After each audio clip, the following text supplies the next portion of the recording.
मी दिघोळे साहेबांच्या कन्या अंजली यांचं अभिनंदन करतो की त्यांनी खऱ्या अर्थाने एवढ्या वर्षांचं हे दिलं। या सगळ्या दरम्यान निकाल लागलेला आहे, तुमची काय प्रतिक्रिया आहे? माझी प्रतिक्रिया हीच आहे की खरंच न्यायदेवतेच्या डोळ्यावरची पट्टी आता दूर झालेली आहे। प्रामुख्यानं अनेक दिवसांपासून तुम्ही या सगळ्या संदर्भामध्ये हस्तक्षेप याचिकेच्या माध्यमातून लढा केली होती। काय वाटतंय तुम्हाला एकूणच त्यांनी जी सुरुवात केली तुम्ही? मी माझ्या वडिलांनी सुरू केलेली ही प्रक्रिया पूर्णत्वास नेऊ शकले आणि न्यायाच्या निवाड्यापर्यंत मी पोहोचू शकले, ही याबद्दल मला खूप समाधान आहे। इतके वर्षाची लढाई होती, आता निकाल लागलेला आहे, काय प्रतिक्रिया? यावेळी जर खरंच स्वतः दिघोळे साहेब असते तर त्यांना खूपच समाधान झालं असतं, पण ठीक आहे, देर आहे दुरुस्त आहे। हा राजकीय आरोप आहे असं कोकडेंकडनं याआधी सांगण्यात आलेलं होतं की माझे त्यांचे राजकीय न्यायालयीन प्रक्रियेनंतर शिक्षा झालेल्या असल्यामुळे याला कुठेही राजकीय आरोप असं म्हणू शकत नाही। पूर्ण 30 वर्षांच्या लढाईनंतर हा निर्णय आलेला आहे, तर याला कुठल्याही परिस्थितीत राजकीय आरोप कसं म्हणू शकता तुम्ही? ही पूर्ण प्रक्रिया झाल्यानंतर ही शिक्षा झालेली आहे। दिघोळे साहेबांनी दोघांच्याही विरोधात शिक्षेचा निर्णय झालेला आहे। कोकाटे आणि त्यांचे बंधू दोघेही कन्व्हिक्टेड आहेत। दोघांनाही अटक होणार होतं? दोघांनाही। मॅडम, दिघोळे साहेबांचे प्रकरण समोर आणलं होतं, कोणत्या साली आणलं होतं समोर, काय तक्रार केली होती दिघोळे साहेबांनी?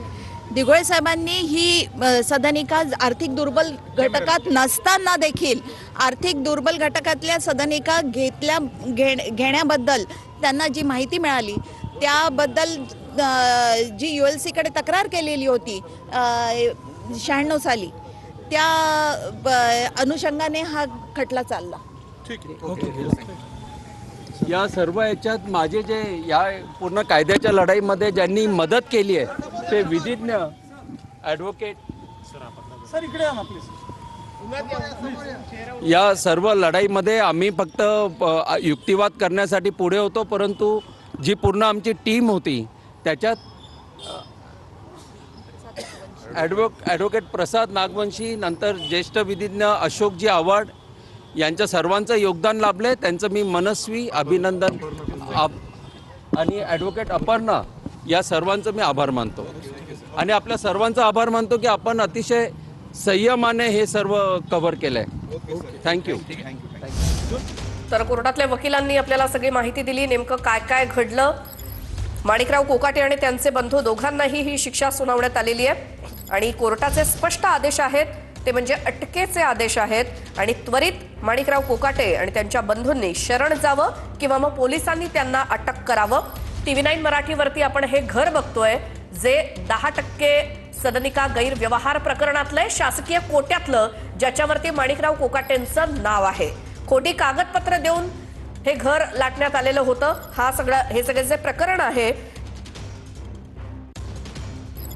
क्रीडा मंत्री माणिकराव कोकाटे यांच्या अडचणीत पुन्हा एकदा वाढ झालेली आहे। नाशिक जिल्हा कनिष्ठ न्यायालयाने मंत्री माणिकराव कोकाटे यांना 10,000 रुपयांच्या दंडासह 2 वर्षाची शिक्षा जी आहे ती कायम ठेवलेली आहे आणि त्यामुळे माणिकराव कोकाटे यांच्या आता अडचणीमध्ये वाढ झालेली आहे। यामुळे माणिकराव कोकाटे यांचं मंत्रीपद देखील जाऊ शकतं, अशा पद्धतीच्या चर्चा आता राजकीय वर्तुळात सुरू झालेल्या आहेत। दरम्यान ज्या सदनिके प्रकरणी माणिकराव कोकाटे यांना शिक्षा झालेली आहे हेच आपण घर या ठिकाणी बघतो। या ठिकाणी आपल्याला ॲडव्होकेट माणिकराव कोकाटे अशा नावाची जी पाटी आहे ती देखील आपल्याला या ठिकाणी पाहायला मिळते। पवन येवले, TV9 मराठी।